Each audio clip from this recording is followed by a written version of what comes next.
Yun mga abel.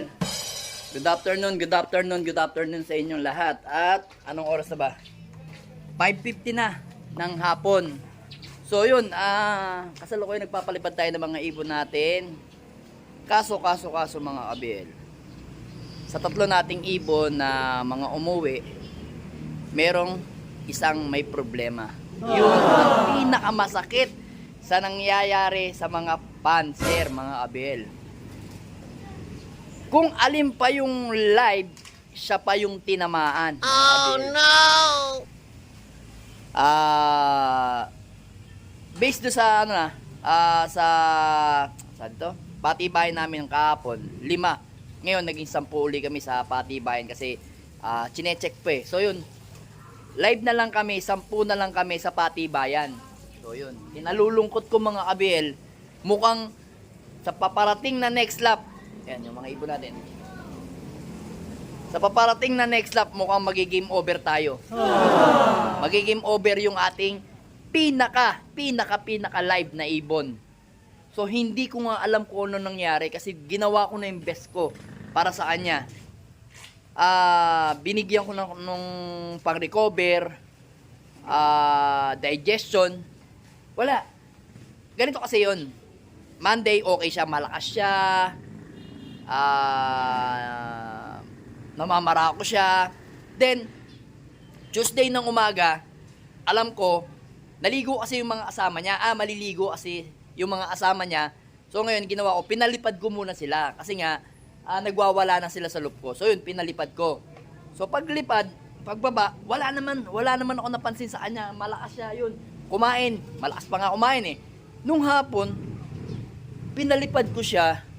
Napansin ko, sabi ko, ba't ganun? Para atang may problema yung ibon. Pagbaba niya dito ng ganitong oras, napansin ko, sabi ko, patay tayo dyan. Hindi siya kumain. Pero kumain siya ng malakas ng umaga. So sabi ko, baka nag-a-adjust pa tong ibon natin sa truck, sa derby. So yun nga, ang ginawa ko, pinagmasdan ko siya. Pagtingin ko, tubig na yung iniinom niya. Pero hindi siya going light. Ang problema natin mga ABL, parang papunta na rin doon sa going light siya. Pero ang ipot niya is watery. Watery lang yung ipot niya. Tubig. Pero wala pang green. Hindi green ang ipot niya. Watery pa lang. Nagwa-watery siya. So ginawan ko siya. Meron akong binigay sa kanya kaninang tanghali. Sana umepective ngayong araw na to o ngayong oras na to kasi pantao yun, pambata yun. So yun, sana effective sa kanya. So yun, nakikita ko naman yung ibon medyo namamara ko siya, medyo anong tawag dito, malungkot pa siya eh. So ito mga abel, tingnan natin yung ibon natin na si Jansen President kung ano nangyari sa kanya. Tara.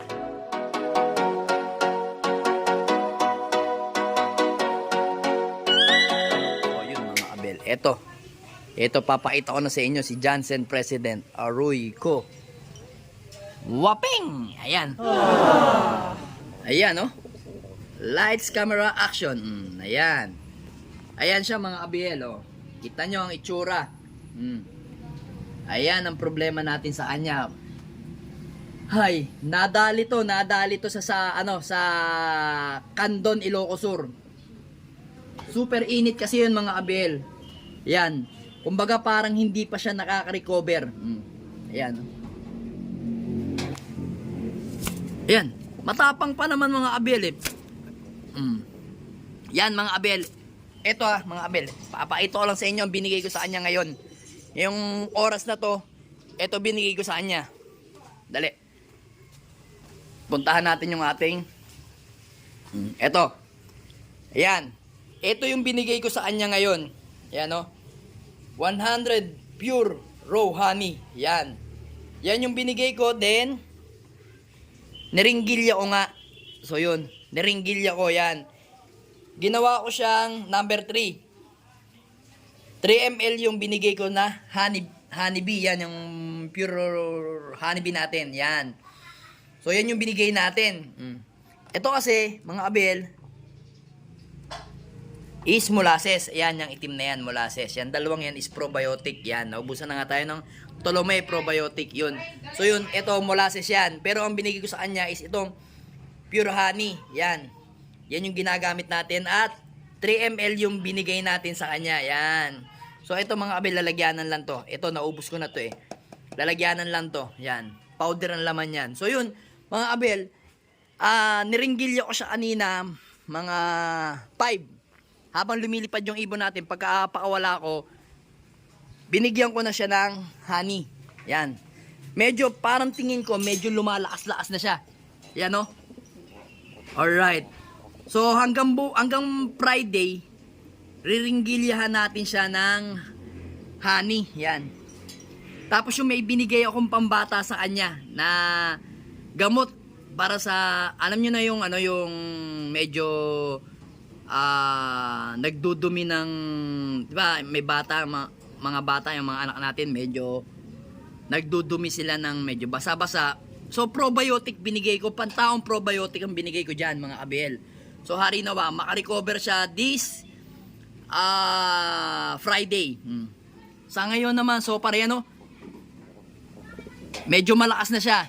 Yan, nangungurit na siya. Dati, o nung kahapon at kaninang umaga, wala siyang kalakas-lakas na ganyan.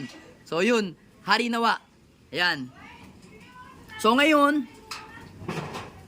ayan, binigyan ko siya ng ano eh, medyo ano, sana kumain siya. Ayan, sayang yung ibon. Please naman, Johnson President. Galingan mo naman, makarecover ka na. Ikaw na lang pag-asa natin sa Super Set Winner. Ikaw na lang yung bala ko eh. Ano ka ba? Galingan mo. Ayan mga abel, double band pa naman yan, KFC at saka TJRC. So hindi na natin yan paliliparin ngayong Wednesday, Thursday, Friday. So rest na siya. Naligo rin siya kanina. Pagkabigay ko ng gamot na probiotic sa kanya na pantao, pinaliguan ko siya para mapreskohan yung katawan niya. Medyo pinainit ko siya doon, pinabilad ko ng araw ng mga, siguro mga kalahating oras doon. So tapos binalik ko ulit dito. Tapos yung mga asama niya dito, inilabas ko muna lahat. Asawa niya lang yung kasama niya dito, then yan niya ang naging ano sa kanya. So ito. Yan mga abel, pakita ko sa inyo. Yan. Yan. Medyo ayun. Ayos. Medyo parang ano, medyo umukay-okay na. Kaninang umaga, ay Diyos ko mga abel, makikita ninyo talaga. Para siyang alam nyo, stress na stress yung nakabaligtad yung balahibo niya. So yun, maganda yung ginawa natin sa kanyang para recover. So update ko kayo sa mga susunod na araw or bukas. Tingnan natin kung ano mangyayari sa kanya mga abel. Talagang kahit ako talaga nagdadamdam kagabi, hindi ako makatulog. Alas 12:30 na ako nakatulog siguro, alauna na kakaisip sa kanya kung anong gagawin ko.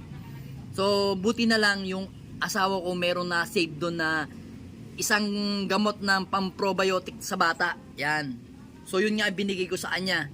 So sa ako sasabihin sa inyo pagka nag-full recovery yung ibon natin at maganda yung feedback sa atin ng katawan niya. So yun, sasabihin ko sa inyo, i-reveal ko din sa inyo yun. Sa ngayon, wag muna kasi so try lang talaga natin yun mga abel. So sinubukan lang natin. Kasi probiotic yun, mas mainam yun kasi pantao yun eh. Kaya ayos na ayos yun. So isa pa. Oh. Matapang masyado. Masyadong matapang na si ano. Alright. Ayan na oh. Yun oh. Namamalu-malu na siya. Tama. Pero mga abel, nung Monday naman, naka-molasses naman siya. Binigyan ko naman siya ng molasses. Kahapon naman, naka-ano lang siya. Tuesday, ano ba Tuesday kahapon? Tuesday naka-probiotic siya. Tapos ngayon, binigyan ko siya ng, yan, ihi ng palaka. Ayan. Wala lang kulugo kasi hindi natin nilagyan ng molasses. Kasi ang ginawa ko nga sa kanya, yung honey, dinirekta ko sa kanya. So bukas ng umaga, bibigyan din natin yan ng honeybee. Then sa hapon, honeybee uli para makarecover yung ibon natin. Medyo kulang lang siya sa sugar sa katawan siguro kaya ganon. So tingnan natin. Magpapakain din tayo mamaya. Sana makisawsaw siya sa mga kasama niya dito. Pero as of now, ayan.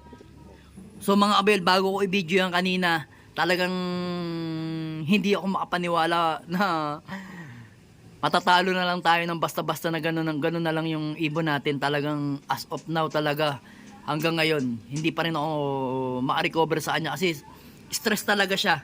So ngayon hindi naman. Balik na lang natin dito, yan. Yan. Ayan siya, oh. Mga kabel, oh, yun. Naglalakad-lakad na siya, alright. Ang lakas na, alright. Ayos na mga kabel. Tapos na yung paghihirap natin, harinawa. Ma-recover natin hanggang tomorrow. Hanggang Friday pala. Tomorrow tsaka Friday. Tingnan natin kung ma-recover natin na mas maganda at mas maganda yung conditioning niya.